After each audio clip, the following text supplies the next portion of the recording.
I remember once, I don't know what the context was, but I was like 11, and one of my school teachers in like a group discussion said, girls like Brodie and I will never look like supermodels.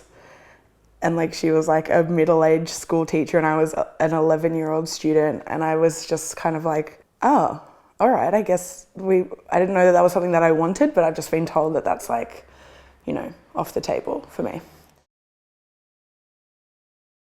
My journey to like having a healthy relationship with my body was pretty long. Like I'm 28 now, and I think I was 19 when I first encountered ideas of like body positivity and more precisely fat acceptance on the internet through Tumblr, which I don't use anymore, and I think is just like a resource that a lot of this community especially has, I think, lost a lot of visibility because of, you know, now it's just Instagram.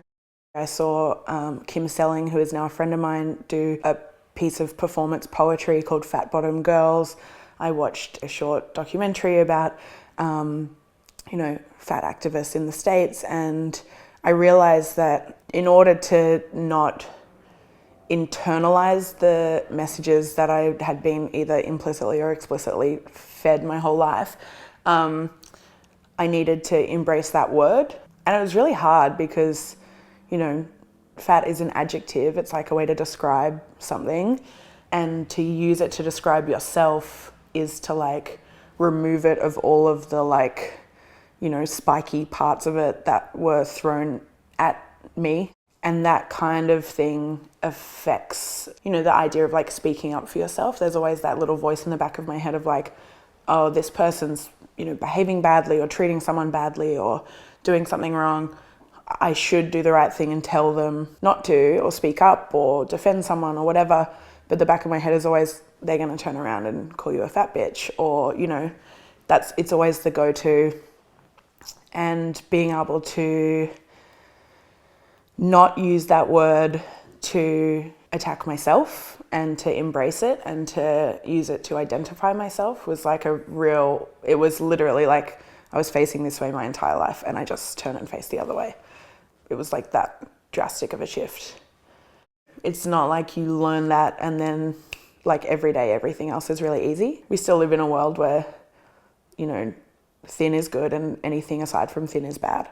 It's like a constant reconfiguring and like reminding yourself and like turning to the resources and people who make you feel good or teach you something to keep like validating you and re-encouraging you when the rest of the world is saying something really horrible. You need to like know the places that you can go where you hear something nice or like remember how to feel about yourself.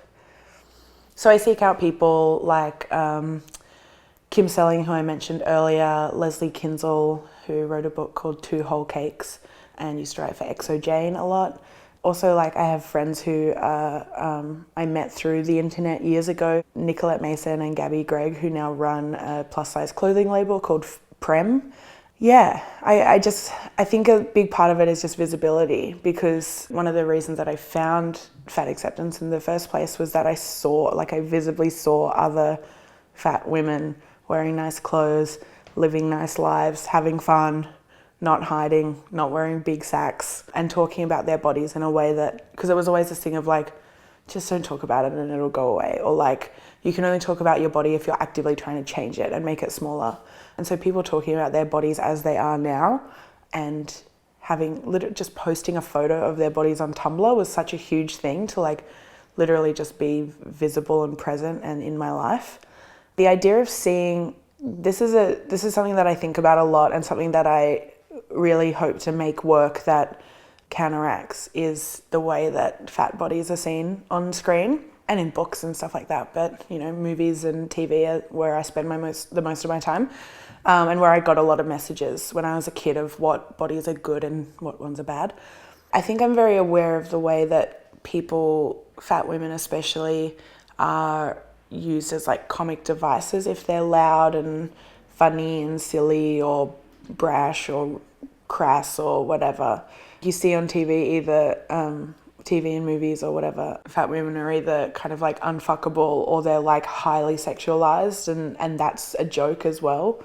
And so I find it really difficult to like find a place in between those things. I wrote a memoir that came out last year, and I talk a lot about body image and fat acceptance and the kind of journey to get there and the way that people have reacted to me and my body over the years, as well as a bunch of other things, but that's, you know, one part of it. Some of the press that came out about that was just really, I think was designed to get angry comments or to get nasty comments. There are always people who are concerned for your health, and those people don't give a shit about your health. They just want to seem like they are not coming from a fat phobic kind of perspective.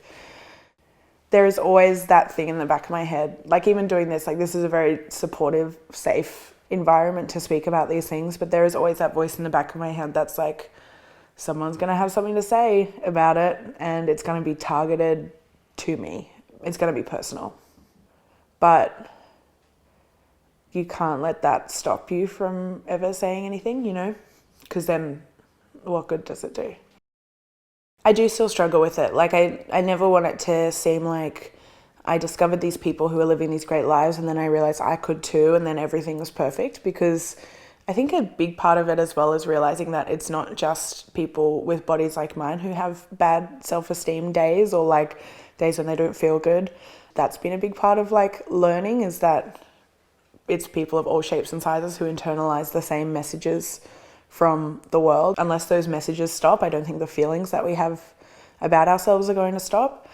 I think now I can recognize like the, for lack of a better word, like the triggers that will set off feeling bad about myself. And it might be something like, I'm getting my period in 2 days and I forgot to check my period tracker app, and so I don't realize that I'm like feeling terrible because of my hormones and something that is out of my control. Or I am about to go on a long flight and so I have to be on a plane in a place that is very unwelcoming and unfriendly to people with bigger bodies. I never know who I'm going to sit next to, if I'm going to sit next to anybody, how they're going to react to having to sit next to me, because you can't control that either. It might be, you know, someone who I love or who is a friend posting a before and after weight loss photo on Instagram or whatever, because as much as those photos are proud and celebratory for the people in them, no matter what the intention was behind them, they explicitly ask you to compare before and after, big and small, and that after and smaller is better.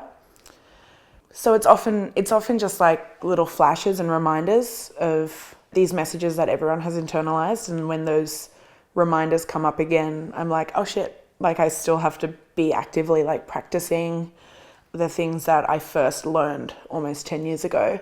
I've started doing more exercise in the last year or so than I did, but like I played sports in high school. I used to do volleyball and softball, and but the last year or so I started swimming, and I go to a public pool, which is always like a weird, sometimes I'm like, I'm just gonna pretend I can't see anybody else and whatever. But I also, like, as I get older, I realize no one really cares what anybody else thinks. Like, no one's going to the pool just to stare and judge.